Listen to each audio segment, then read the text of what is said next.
তিন শ্রেণীর মানুষের জন্য নবী সাল্লাল্লাহু আলাইহি ওয়াসাল্লাম অভিশাপ দিয়েছেন। অভিশাপ, যারা বৃদ্ধ পিতামাতাকে পেয়েছে তাদের সেবা যত্ন করে জান্নাত লাভ করতে পারে নাই, যে দৃশ্যটা দিন দিন বাড়ছে। পিতামাতাদের খেদমত করাটাকে এখন আমরা ফরজ বলে মনে করি না, বরং আমরা স্ত্রী সন্তানের খেদমতটাকে ফরজ বলে মনে করি। যত দিন যাচ্ছে দেখবেন বৃদ্ধাশ্রমের সংখ্যা বাড়ছে। বৃদ্ধাশ্রমের কোনো জায়গা নেই ইসলামে, বরং মায়ের পায়ের নিচে সন্তানের বেহেশতের কথা বলা হয়েছে। পিতার সন্তুষ্টিতেই সন্তানের জান্নাত জাহান্নাম নির্ধারণ হবে, এমনটা বলা হয়েছে। এই শ্রেণী মানুষের জন্য অভিশাপ, ধ্বংস। নবী সাল্লাল্লাহু আলাইহি ওয়াসাল্লাম ধ্বংসের দোয়া করেছেন। আরেক শ্রেণী তারা যাদের সামনে নবী সাল্লাল্লাহু আলাইহি ওয়াসাল্লামের নাম উচ্চারিত হয় তারা দরুদ শরীফ পড়ে না। সাল্লাল্লাহু আলাইহি ওয়াসাল্লাম এটা পড়ে না। জুমার দিনে যে কাজগুলো বেশি বেশি করবেন তার মধ্যে একটা হচ্ছে দরুদ পড়বেন, বেশি থেকে বেশি। আল্লাহ পাকের এক শ্রেণীর ফেরেশতা আছেন যারা দরুদ কালেক্ট করেন এবং নবী সাল্লাল্লাহু আলাইহি ওয়াসাল্লামের রওজা এবং কবরে পৌঁছে দেন। নবী সাল্লাল্লাহু আলাইহি ওয়াসাল্লাম উত্তর দেন। এটা কিভাবে দেন এটা ব্যাখ্যা আমরা করতে পারবো না, কারণ সবকিছু যুক্তি, দর্শন, বিজ্ঞান দিয়ে প্রমাণ করা যাবে না। পশ্চিমারা যা শিখাচ্ছে যে যুক্তি, বিজ্ঞান, দর্শন, পরীক্ষা নিরীক্ষা, পর্যবেক্ষণের মাধ্যমে যা লাভ করা যায় তাই জ্ঞান, এর সাথে ইসলাম সম্পূর্ণভাবে একমত না। ইসলামের অনেক কিছু আছে যেগুলোর ব্যাখ্যা আপনি যুক্তি, বিজ্ঞান, দর্শন দিয়ে পাবেন না।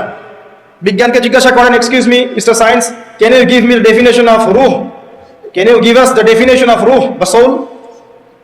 সায়েন্স, আপনি কি আমাকে আত্মার সংজ্ঞা দিতে পারবেন? সায়েন্সের দৌড় শেষ, পারবে না।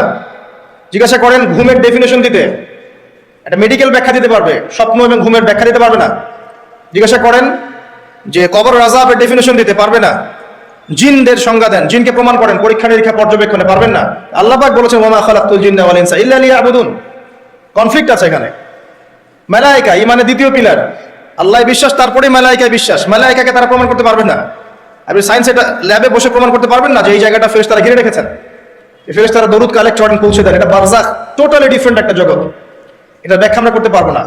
তাই যেগুলোর ব্যাখ্যা করা যায় না সেগুলোর অস্তিত্ব নাই, কথা ঠিক নয়। বরং এটা সায়েন্সের বা যুক্তির বা দর্শনের দুর্বলতা, ইসলামের দুর্বলতা নয় এটা। নবী সাল্লাল্লাহু আলাইহি ওয়াসাল্লাম মিরাজে গিয়েছেন, কিভাবে গিয়েছেন, এত আসমান কিভাবে গেলেন, এর সবকিছু সায়েন্স দিয়ে আপনি ব্যাখ্যা করতে পারবেন না। এই জায়গায় একটা শিরক হচ্ছে। মুসলিমদের কনসেপ্ট হয়ে গেছে এমন যে কিছু প্রমাণ করা গেলেই সায়েন্স দিয়ে তাহলে বিশ্বাস করবো, না হলে করবো না। এই কনসেপ্ট ঠিক না। আপনি আপনার আত্মাটাই প্রমাণ করতে পারবেন না। এটা কঠিন না, তরল না, বায়বীয় না, কি কোথায় থাকে, মৃত্যুর সময় কোথায় যায়, একটা ডেড বডি আর আমার মধ্যে কি পার্থক্য? আত্মার পার্থক্য না? এর রুহটা কোথায় গেল, কি হলো, এটা ব্যাখ্যা করতে পারবেন না। সবকিছুকে এভাবে প্রোটেস্ট্যান্ট ভার্সনে চিন্তা করবেন না। তো আসেন, ফেরেশতারা কালেক্ট করেন, পৌঁছে দেন, নবী সাল্লাল্লাহু আলাইহি ওয়াসাল্লাম অ্যানসার দেন। আরেক শ্রেণী হচ্ছে তারা যারা রমজান মাস পেয়েছে, রমজান মাসকে পেয়েছে, রমজান মাসে ইবাদত বন্দেগী করে আল্লাহর কাছ থেকে ক্ষমা নিতে পারলো না, এরা ধ্বংস হয়ে যাক, নাউযুবিল্লাহ। এক মাস পরে আসছে রমজান।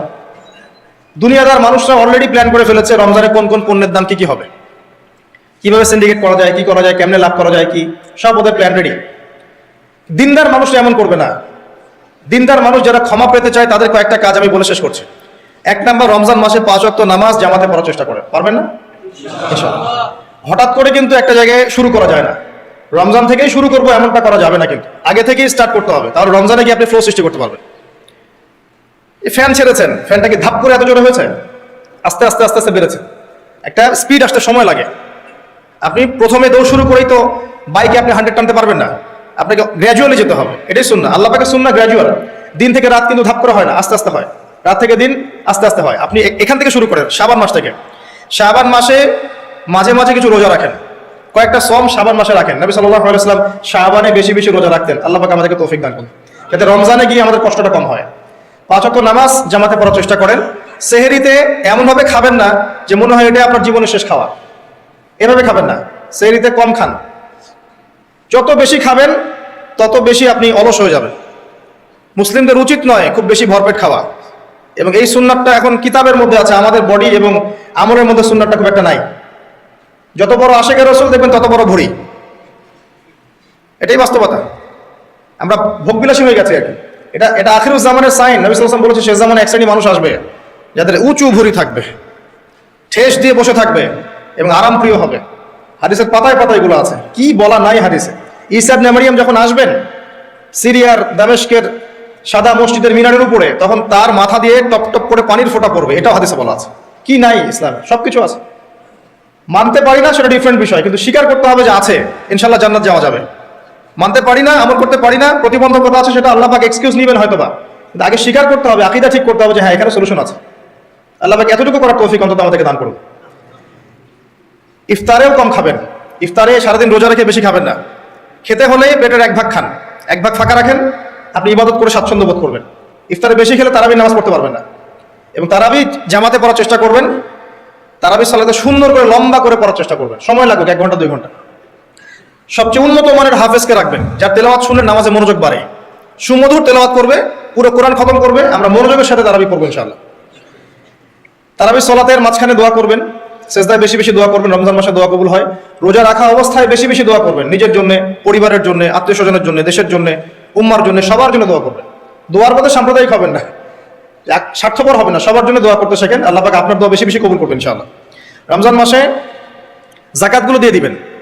যাকাত হচ্ছে ইসলামিক ইকোনমিক্সের বেস, যাকাতটাই বেস।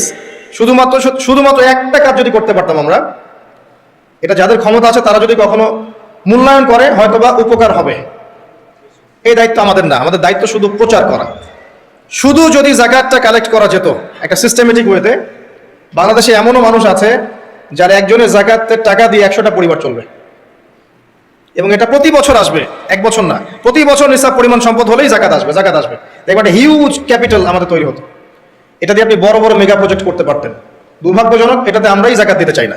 অনেক মুসলিম আছে নামাজ পড়ে জাকাত দেয় না, অনেক মুসলিম আছে নামাজ পড়ে সুদ খায়, নামাজ পড়ে ঘুষ খাচ্ছে, নামাজ পড়ে দুর্নীতি করছে। নামাজি ব্যক্তি কপালের সেজদার দাগ আছে। আমি এমন দেখেছি আমার সাথে আল্লাহ রাস্তার সময় দিয়েছে তাবলিগে, বোনের সম্পত্তি দেয়নি, বোনের হক দেয়নি, বোনকে বুঝিয়েছে যে তুমি না নিলে তো এটা নেকির কাজ, তুমি ছেড়ে দিলে এটাই নেকির কাজ, সব হবে তোমার। আমরাও তো আপনার ভাই, তো আগে নিজে ভালো হই, মানুষের ভালো নিয়ে পরচিন্তা করি। আলাইকুম আনফুসাকুম, নিজের নফসের খবর নেই। মানুষকে সংশোধন করা অনেক কঠিন বিষয়, নিজে সংশোধন না হলে মানুষকে সংশোধন করা যায় না। এটাই আমাদের সমস্যা, আমরা আগে নিজেরটা চিন্তা না করে মানুষের চিন্তা করি। আল্লাহ পাক আমাদেরকে বোঝার তৌফিক দান করুন, বক্তা শ্রোতা সবাইকে আমল করার তৌফিক দান করুন। রমজান মাসে আরো কিছু কাজ করুন, বেশি বেশি ইফতার করাবেন, বেশি থেকে বেশি মানুষকে ইফতার করাবেন। পারা যাবে ইনশাআল্লাহ। একজন রোজাদারকে ইফতার করালে ওই ব্যক্তির রোজার নেকি আপনি পাচ্ছেন, এবং আপনার নেকি থেকে কাটা হবে না, বরং আপনাকে এক্সট্রা বোনাস দেওয়া হবে। প্রত্যেকদিন মসজিদে আসর থেকে মাগরিব পর্যন্ত হাদিসের ব্যবস্থা করেন। এই যে আপনাদের এখানে মুনতাখা হাদিস বই আছে না, মুনতাখা হাদিস, ফয়জুল কালাম, তারপরে এই যে রিয়াদুস সালেহিন, এই বইগুলো আছে, মিশকাত, এখান থেকে দার্স দিবেন। আসর থেকে মাগরিব পর্যন্ত এগুলো চলবে। মাগরিবে মানুষ আসবে, এখানে সবাই মিলে ইফতার করবে, করা যাবে না? ইফতার করাবেন, পরিবেশ মজা থাকবে। ইফতার যারা বাসায় করবেন, আমার অনুরোধ হচ্ছে পরিবার বর্গকে সাথে নিয়ে ইফতার করেন, যাতে ছোট ছোট বাচ্চারা দেখে যে আমরা এভাবে ইসলামিক সংস্কৃতি দেখে বড় হয়েছি। এখন এক একটা পরিবার এক একটা জগৎ, একটা ছাদের নিচে 10টা জগৎ, কারণ 10 জনের হাতে 10টা ফোন, এক একজন এক একটা ঘরে, ফোনের মধ্যে এক একটা ওয়ার্ল্ড, এক একটা জগৎ, কারোর সাথে কারো কথা নাই, আত্মকেন্দ্রিকতা। আর পাশে কে ফ্ল্যাটে কে আছে এটা দেখার সময় নাই। তো পরিবারের সদস্যদেরকে নিয়ে ইফতার করেন। আরেকটা নসিহত করব, রমজানের যে বাজার, এই বাজারটা আগেই করে রাখেন। রমজান মাসে বেশি বেশি বাজারে যাবেন না, সময় নষ্ট করবেন না, বেশি বেশি কোরআন তেলাওয়াত করবেন। রমজান মাসে কোরআন তেলাওয়াত এই জন্য করবেন, কোরআন এই মাসেই নাজিল হয়েছে, অন্তত একটা বার খতম দেওয়ার চেষ্টা করুন। পারা যাবে? আলিফ লাম মিম থেকে একদম মিনাল জিন্নাতি ওয়ান নাস পর্যন্ত প্রত্যেকদিন 1 পারা করে পড়েন, 30 দিন 30 পারা হয়ে যাবে। পারা যাবে না? যারা হাফেজে কোরআন আছেন এই মাসে কোরআনটাকে হিফজ করবেন, আরো ভালো করে চর্চা করবেন। যারা আরো বড় স্কলার আছেন কোরআনকে গবেষণা করবেন, কোরআনের দার্স দিবেন, মানুষকে কোরআনের কথা বলবেন। এটা একমাত্র কিতাব যার মধ্যে প্রতিটা বিষয়ের সলিউশন আছে, এবং এটা মানুষের ভিতর ঢুকে গেলে আপনাকে তখন তরবারির জোরে ইসলাম আর কায়েম করতে হবে না। ইসলাম এভাবে কায়েম হয়েও নাই, মানুষের মন পরিবর্তনের মধ্য দিয়ে ইসলাম কায়েম হয়েছে। তো কোরআন মানুষের ভিতরে ঢুকিয়ে দেন, অটোমেটিক দেখবেন সে আল্লাহর কথা চলে আসবে ইনশাআল্লাহ। এটাই মূল কাজ, জ্ঞানতাত্ত্বিক কাজটাই মূল, মানুষকে জ্ঞানী করাটাই মূল কাজ। আমরা বেসিক কাজ করতে চাই না, বড় বড় স্বপ্ন দেখি। বেসিক কাজ দেখবেন, 5 ওয়াক্ত নামাজ পড়তে চাই না, যাকাত দিতে চাই না, কোরআন তেলাওয়াত করতে জানি না, বাসায় পর্দা নাই, হালাল রিজিক নাই, কিন্তু বড় বড় কথা বলি। ব্যক্তি জীবন ঠিক করা উচিত আগে, বড় বড় কথা অনেক পরে, এগুলো সময় না। এখন প্রাইমারি লেভেলের কাজ ঠিক নাই, ভিত্তি ঠিক নাই, আপনি বাড়ি বানাবেন কিভাবে? রমজান মাসে কোরআন তেলাওয়াত করেন, বেশি বেশি আল্লাহ জিকির করেন। হিসনুল মুসলিম একটা বই আছে, হিসনুল মুসলিম, বইটা মুখস্থ করে ফেলেন, বইয়ের মধ্যে প্রচুর জিকির দেওয়া আছে, দোয়া দেওয়া আছে, এগুলো করেন। রমজান মাসে আল্লাহ আপনার দোয়া কবুল করবেন ইনশাআল্লাহ। তারাবি নামাজ পড়েন, একসাথে ইফতার করেন, বাজারগুলো আগে করে ফেলেন, বাজারে বেশি সময় দিবেন না। আর স্পেশালি শেষের দশকে মহিলাদের হাতে টাকা পয়সা দিবেন না, যাতে তারা মার্কেট ঘুরে পরিবেশ নষ্ট করে, এই কাজটা করবেন। আপনি বাজারঘাট করে দিবেন। শেষ দশকে দেখা যায় যে আমরা আমাদের টাকা পয়সাগুলো বাসায় ফ্যামিলি থেকে দেই, বা শেষের দশকে সারা মার্কেট ভর্তি, এরা ঘুরে বেড়াচ্ছে মার্কেট, লাইলাতুল কদরের কোনো খবর নাই। ইভেন আমরাও শেষের দশকে দেখবেন মার্কেট আরো বেশি ব্যস্ত হয়ে যায়। এত ব্যস্ত হতে হবে কেন? একটা নতুন জামা দরকার, তো এটা এখন কিনে ফেলেন, এখন ঈদের নিয়ে একটা জামা কিনে ফেলে রেখে দেন না, সমস্যা কি? শেষ দশকে আল্লাহ রাব্বুল আলামিন বলেছেন একটা রাত আছে যে রাতে ইবাদত করলে 1000 মাস ইবাদতের নেকি পাওয়া যায়। এই রাতে আপনি যা চাবেন তাই পাচ্ছেন। ওই রাতটা নবী সাল্লাল্লাহু আলাইহি ওয়াসাল্লাম ফিক্স করে দেননি, বলেনি যে 87 হবে, 29 হবে, 23 হবে, কখনো না। তিনি বলেছেন শেষের বিজোড় রাতগুলোর মধ্যে একটা, 21, 23, 25, 27, 29 পাঁচটার মধ্যে একটা হবে যেটাতে কোরআন নাজিল হয়েছে। আর এটা আল্লাহ ভালো জানেন কবে হবে, আপনি বলতে পারবেন না। এই জন্য শেষ দশকে যদি ইতিকাফ করতে পারি তাহলে এই রাতটা পাওয়ার সম্ভাবনা বেশি। নাও পারি, বাসায় তারাবি পড়ে গিয়ে শেষ রাতে আবার জাগতে হবে, রাত জাগতে হবে আলো জ্বেলে রেখে উৎসবের উৎসাহে। এভাবেই রাত জাগতে হবে, জাগতে হবে রাত আলো জ্বেলে রেখে উৎসবের উৎসাহে। আল্লাহ পাক আমাদেরকে বোঝার তৌফিক দান করুন। এরপর ঈদের দিনের আগে ফিতরা দিয়ে দিবেন, সাদাকাতুল ফিতর দিয়ে দিবেন, আল্লাহর ওয়াস্তে যাকাত দিয়ে দেন। যাকাত না দিলে আপনার এই সম্পদটা আপনাকে এই কপালে, গালে, পিঠে আর বুকে আল্লাহ রাব্বুল আলামিন ধাতুতে পরিণত করে কিয়ামতের মাঠে লেপ্টে দিবেন। নাউযুবিল্লাহ। বলবেন হাযা মা কানাসতুম লিআনফুসিকুম, এটাই তো এই সম্পদ যা তুমি জমা করেছিলে, আমার হক দাওনি। এই রমজান মাসে এই আমলগুলোর মধ্য দিয়ে আমরা তাকওয়া অর্জন করতে পারবো ইনশাআল্লাহ, আল্লাহর ক্ষমা পাবো ইনশাআল্লাহ। এবং আশা করা যায় এই ওসিলায় আল্লাহ পাক আমাদের সবাইকে পরকালেও নাজাত দিয়ে দিতে পারেন। এবং রমজান মাসে একটু মানব সেবামূলক কাজ করার চেষ্টা করবেন। এতিমদের পাশে দাঁড়ান, বিধবাদের পাশে দাঁড়ান, বৃদ্ধ বৃদ্ধাদের পাশে দাঁড়ান, কিছু করেন সমাজের জন্য, দেশের জন্য, উম্মার জন্য কিছু করেন। আপনার যে প্রতিভা আছে এটা দিয়ে কিছু করে যান। ভালো কিছু করলে বৃথা যাবে না, ইনশাআল্লাহ পরকালে পাবেন। দুনিয়াতে আপনি পান বা না পান, পরকালে পাবেন ইনশাআল্লাহ তাআলা। আর আমরা ব্যবসায়ীদেরকে রিকোয়েস্ট করবো, শেষ কথা, রমজান মাসে আল্লাহর ওয়াস্তে জিনিসপত্রের দাম বাড়িয়ে দিবেন না, কৃত্রিম সংকট তৈরি করবেন না, সিন্ডিকেট করবেন না, নিত্য প্রয়োজনীয় জিনিসের দাম বাড়িয়ে দিবেন না। এই মাসে বরং দাম কমিয়ে দেন, আল্লাহ আপনার ব্যবসায় বরকত দিবে ইনশাআল্লাহ। এই মাসে যারা কাপড়ের ব্যবসায়ী কাপড় দেন, খাবারের ব্যবসায়ী খাবার খাওয়ান, দাম কমিয়ে দেন, দেখবেন আল্লাহ আপনার রিজিকের দায়িত্ব নিয়েছেন। আপনি আপনার রিজিকের দায়িত্বশীল নন। যদি মনে করেন যে আপনি আপনার রিজিকের দায়িত্বশীল, আপনি শিরক করছেন। একজন ব্যক্তি সুদের চাকরি করছে, সে যদি মনে করে এই চাকরি ছেড়ে দিলে আমার পরিবার চলবে না, আমি চলতে পারবো না, তাহলে ইনডাইরেক্টলি সে বলছে যে সে তার রিজিকের দায়িত্বশীল। সে চলতে পারবে কি পারবে না কে জানে। এটা এমন অনেক মানুষ আছে যাদের কানে এই লেকচারগুলো পৌঁছেছে সুদ সংক্রান্ত, তারা 60,000, 70,000, 80,000 টাকার চাকরি ছেড়ে দিয়েছে, কৃষিকাজ করছে, কফি শপ দিয়েছে, কাপড়ের ব্যবসা করছে। এখন আমাদেরকে মেসেজ পাঠায়, আমাকে বলে ভাই পরিবারে বরকতের শেষ নেই আলহামদুলিল্লাহ। আগে বরকত ছিল না, 1 লাখ টাকা বেতন পেতাম, মা অসুস্থ, বোন অসুস্থ, স্ত্রীর সমস্যা, এই ক্যান্সার, ওই অসুস্থতা, এখন কোনো রোগ নাই, আল্লাহ ভালো করে দিয়েছেন। তো আল্লাহ পাক বারাকা দিবেন। হালালে থাকেন আল্লাহর ওয়াস্তে, হারামে যায় না।